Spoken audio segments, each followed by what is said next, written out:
오늘 하나님의 말씀은 누가복음 12장 49절입니다. 누가복음 12장 49절에서 53절까지 찾으시면 한 목소리로 읽겠습니다. 49절부터입니다. 내가 불을 땅에 던지러 왔노니 이 불이 이미 붙었으면 내가 무엇을 원하리요? 나는 받을 세례가 있으니 그것이 이루어지기까지 나의 답답함이 어떠하겠느냐? 내가 세상에 화평을 주려고 온 줄로 아느냐? 내가 너희에게 이르노니 아니라 도리어 분쟁하게 하려 함이로라. 이후부터 한 집에서 5사람이 있어 분쟁하되 셋이 둘과 둘이 셋과 하리니 아버지와 아들과 아들이 아버지와 어머니와 딸이 딸이 어머니와 시어머니가 며느리와 며느리가 시어머니와 분쟁하리라 하시니라. 아멘. 오늘날의 현대교회에서는 이 설교를 의도적으로 피합니다. 왜냐하면 오늘날의 이 현대교회 복음은 있잖아요. 인간 편에서 인간들을 행복하게 만드는 화해, 분쟁이 있는 집에서도 예수만 믿으면 화목하게 되는 것이 오늘날의 복음이에요. 마치 지금 읽은 귀절이 성경 전체에 한 귀절밖에 없는데 이것을 이렇게 부정적인 말씀을 보는 게 아니에요. 왜냐하면 먼저 이 말씀을 본 다음에 다른 귀절을 읽으면 이해하게 될 것입니다. 지금 예수님이 이렇게 말합니다. 내가 불을 땅에 던지러 왔노니 이 불이 붙었으면 내가 무엇을 원하리요? 예수님이 불을 땅에 던지러 왔는데 내가 이 불이 붙었다면 내가 무엇을 원하리요? 다른 게 필요 없다는 것이죠. 왜 그럴까요? 이 불이 붙어져 있으면 무엇을 원하리요? 더 바랄 게 없다는 거예요. 왜 그렇습니까? 이 불은요, 우리를 불로 단련한 금을 만들기 때문이에요. 그리고 우리를 그렇게 정결케 하고 우리를 강건하게 능히 구원받는 믿음으로 세우기 때문에 더 받을 게 없다는 거예요. 여러분, 그러니까 이 말씀은 우리가 경험하는 입장에서는 안 좋아 보이지만 아니에요. 이것 위에는 우리가요, 능히 구원할 만한 믿음에 이길 길은 없어요. 그래서 우리가 오늘 새벽에 이 말씀을 사모하게 되길 바라요. 이 불이 이미 붙었으면 내가 무엇을 원하리요? 예수님이 바랄 게 없다는 거예요. 그래서 50절에 말합니다. 나는 받을 세례가 있으니 그것이 이루기까지 나의 답답함이 어떠하겠느냐. 예수님이 왜 이 일이 필요하죠? 예수님은 왜 이런 답답한 일을 겪어야 되죠? 이 50절에 예수님이 나는 받을 세례가 있으니 그것을 이루어지기까지 나의 답답함이 어떠하겠느냐. 지금 예수님이 말하는 세례가 무엇이겠습니까? 우리는 세례하면은 씻는다고 알잖아요. 세탁, 세례는 씻는 줄로 알아요. 여러분, 세례는 침례교에서 이 번역만은 침례교를 존중하잖아요. 왜냐하면 침례는 맵티즘이라는 말 뜻 자체가 씻는 게 아니라 죽는 거예요. 그래서 예수님이 세례를 받게 하잖아요. 왜 그래요? 나는 죽은 자입니다. 예수와 함께 죽은 자입니다. 예수님이 십자가에 못 박혀 죽었을 때 나도 이미 죽었습니다. 예수님이 나를 위해서 십자가에 죽었기 때문에 나도 죽었습니다. 이것이 세례입니다. 그 세례는 예수 없이는 일어날 수가 없는 것이죠. 예수님과 함께 죽는 게 세례잖아요. 근데 예수님은 십자가에 죽기 전에 이렇게 말씀하고 있는 거예요. 나는 받을 세례가 있으니 그것이 이루어지기까지 나의 답답함이 어떠하겠느냐. 이것을 겪은 거에 대해서 존 버년의 철로역정은요, 놀랍게 이 모든 이야기에 대해서 말해요. 51절에 내가 세상에 화평을 주려고 온 줄로 아느냐? 내가 너희에게 이르노니 아니라 도리어 분쟁보다 정확한 단어는 분열이에요. 분열, 디바이드. 분열되게 하려 함이라. 이후부터 한 집에 5사람이 있어서 분열이 되되 셋과 둘이 셋과 하리니 디바이드예요. 아버지와 아들과 아들이 아버지와 어머니와 딸과 딸이 어머니와 시어머니가 며느리와 며느리가 시어머니와 분열되리라. 왜 일이 있습니까? 왜냐하면 동시에 가족이 다 한꺼번에 은혜를 받게 되고 예수를 믿는 경우는 거의 드물죠.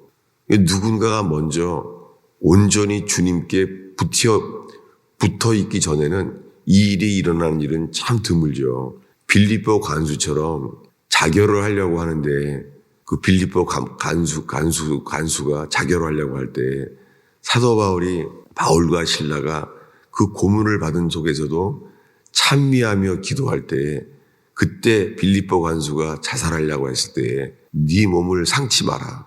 이 놀라운 충격 속에서 그날 밤에 즉시 그의 온 가족이 구원을 받잖아요. 그래서 주 예수를 믿으라. 너와 내 집이 구원을 얻으리라. 그것은 동시에 온 가족 식구가 다 같이 바울을 통하여 그날 예수를 믿게 되죠. 그런데 우리는 그렇게 초자연적인 기적적인 체험과 함께 일어난 일, 이것을 우리들은 한 번에 동시에 겪는 일은 아주 드물죠. 그러니까 이 말씀이 보편적인 말씀이에요. 다시 한번 보겠습니다. 49절에 내가 불을 땅에 던지러 왔노니 이 불이 이미 붙었으면 내가 무엇을 원하리요? 나는 받을 세례가 있으니 그것을 이루기까지 나의 답답함이 어떠하겠느냐? 내가 세상에 화평을 주려고 온 줄로 아느냐? 내가 너희에게 이르노니 아니라 도리어 분쟁하게 하려 함이로라. 여러분, 우리들이 각자 가정 안에서 주님께 나를 온전히 드린다면 다른 사람들이 그렇게 따라서 하기는 거의 드물죠. 그래서 주님은 먼저 주를 따르는 그 사람에게 하시는 말씀이 먼저 뭐냐면 자기를 부인하라는 거예요. 지금 읽은 말씀에 이 답답한 세례가 자기를 부인하라는 뜻이에요. 이 말씀과 함께 찾아보겠습니다. 마태복음 10장입니다. 마태복음 10장 34절부터 38절까지 한 목소리로 읽겠습니다.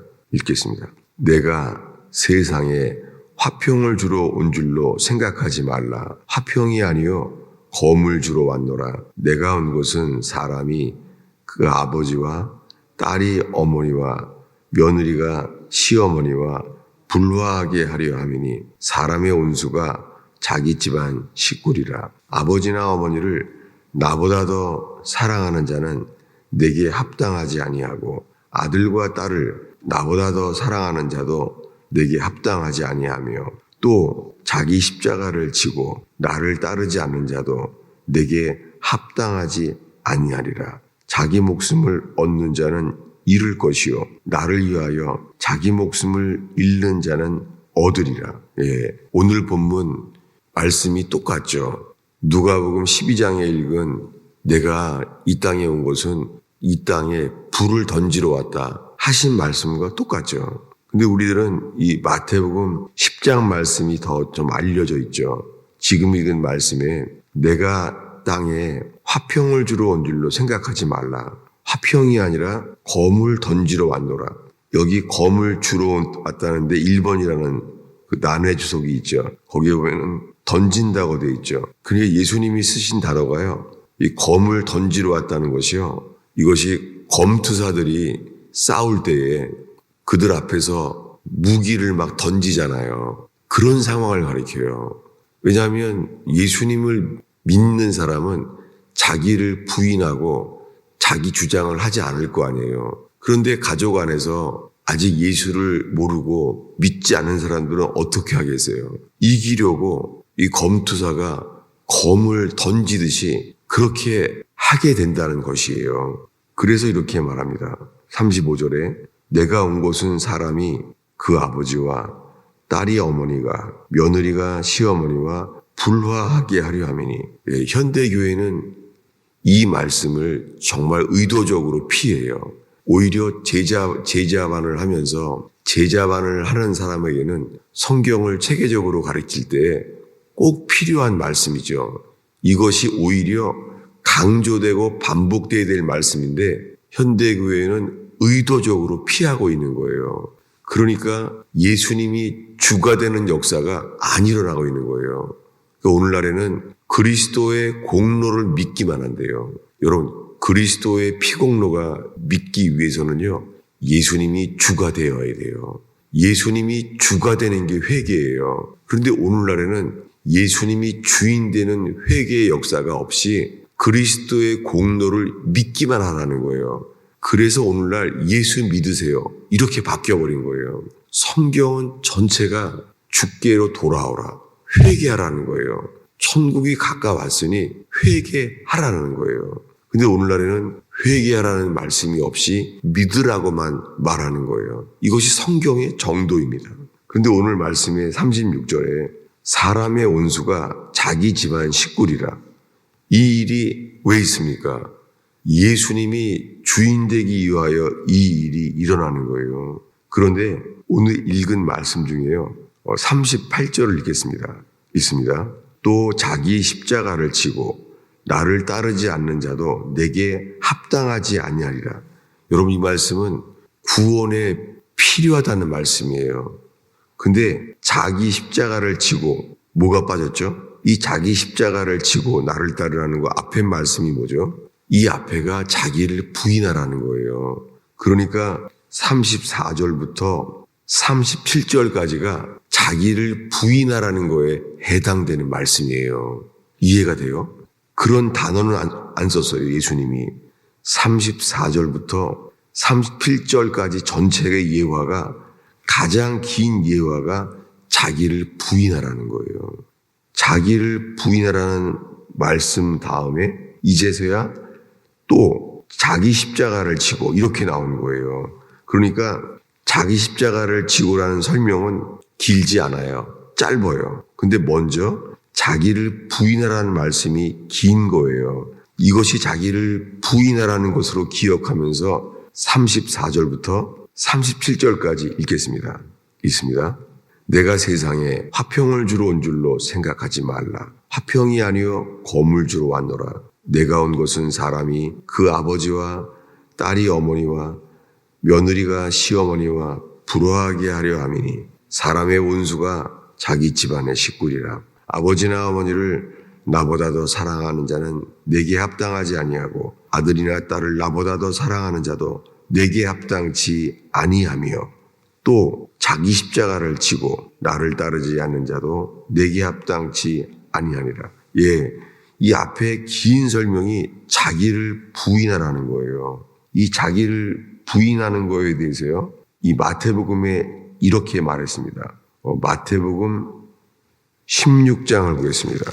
마태복음 16장 21절일 거예요. 마태복음 16장 24절을 읽겠습니다. 다 아는 말씀이죠. 읽겠습니다. 이에 예수께서 제자들에게 이르시되 누구든지 나를 따라오려거든 자기를 부인하고 자기 십자가를 지고 나를 따를 것이니라. 벌써 마태복음에 두 번째 말했잖아요. 그래서 성경 전체에서요, 마태, 마가, 누가, 요한복음에 네 복음서에 다 있고 한 복음서 안에서 두 번 이상 반복되는 것은 이 말씀밖에 없어요. 뭐가요? 나를 따르고자 하는 자는 자기를 부인하고 자기 십자가를 지고 나를 따르지 않는 자는 내게 합당치 아니하다. 예수님이 그러니까 가장 많이 반복한 말씀이에요. 여러분, 이게 성경의 정도입니다.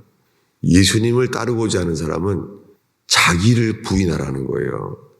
지금 식구들이랑 분쟁한다. 이게 포커스가 아니에요. 집안 식구가 원수가 된다. 이게 포커스가 아니에요. 집에서 뭐예요? 예수를 따르기 위해서 먼저 자기를 부인하라는 거예요. 그 자기를 부인하기 위해서 주님을 따르다 보면 사람들을 통하여, 가족들을 통하여 드러난다는 거예요. 여러분, 은혜 받으면 알 거예요. 은혜 받으면 갑자기 은혜 받은 것을 가족들 가운데 시험해요. 경험할 수 있습니다. 평상시엔 사이가 좋아요. 근데 은혜를 받고 나면 그 은혜를 무너뜨리게 하는 일이 일어나요. 왜 그렇습니까? 주님께 붙들리지 않으면 사단에게 쓰임받는 거예요. 어쩔 수가 없습니다. 빛이 있으면 어둠이 물러나는데 어두움 가운데 있으면 어두움으로 인하여 쓰임을 받는 것이죠. 그러니까 우리가 오늘 읽은 말씀이 주님이 언제나 원하시는 말씀이에요. 날마다 자기를 부인하라는 거예요. 사람들은 이 예수를 믿게 되니까 거듭나야 구원받는다는 걸 알죠. 그렇기 때문에 신경을 쓰는 거예요. 요한복음 3장 5절이죠. 뭐죠? 사람이 위로부터 다시 태어나지 아니하면 하나님의 나라를 볼 수 없다. 물과 성령으로 거듭나지 아니하면 하나님의 나라에 들어갈 수 없다. 사람들은 내가 구원받기 위하여 이런 말씀에만 알려고 해요. 내가 어떻게 하면 거듭날 수가 있을까? 여기에만 신경 쓰는 거예요. 여러분, 왜 예수님이 이런 말씀을 니고데모에게 밤중에 찾아온 니고데모에게만 이걸 말했을까요?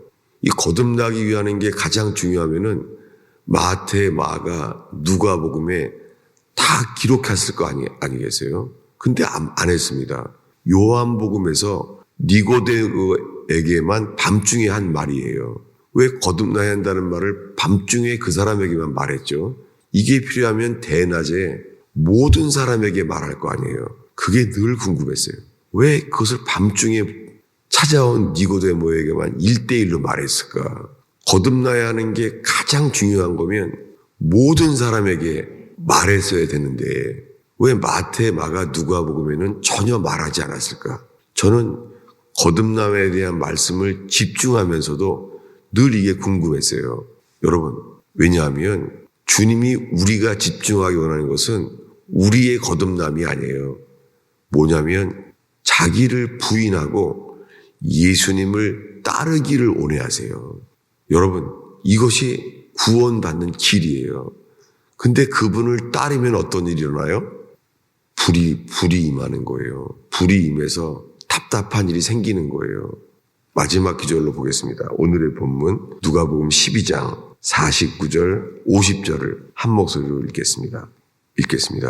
내가 불을 땅에 던지러 왔노니 이 불이 이미 붙었으면 내가 무엇을 원하리요? 나는 나의 받을 세례가 있으니 그것을 이루어지기까지 나의 답답함이 어떠하겠느냐. 주님이 우리에게 이런 본을 보이셨어요. 죄가 없으신 분이 나의 받을 세례가 있다는 거예요. 여러분, 당연하게 우리가 예수님을 따르고자 할 때 예수님을 따르기 위하여 자기를 부인하게 하신다면 이런 일이 있습니다. 이 답답한 세례는 뭐예요? 자기 십자가를 지고 죽는 거예요. 왜 이 일이 있겠습니까? 예수님으로 인하여 죽게 된 자를 예수님은 반드시 다시 살게 하십니다. 그것이 거듭남입니다. 기도하겠습니다. 주님, 이 감기가 돌고 있는 그러한 환절기를 살고 있습니다. 주님, 이 월요일 새벽을 지키는 성도들과 함께 능히 우리를 구원할 만한, 능히 우리를 회개하여 거듭남을 얻게 만들 주님의 복음을 지켜지게 하시고 이 말씀이 양식되게 하시며 생명수 되게 하옵소서. 주님, 이 새벽에 모인 성도들을 축복합니다. 주님, 저희들로 인하여 초대교회의 생명력이 세워지게 하옵소서. 예수님의 이름으로 기도하였습니다.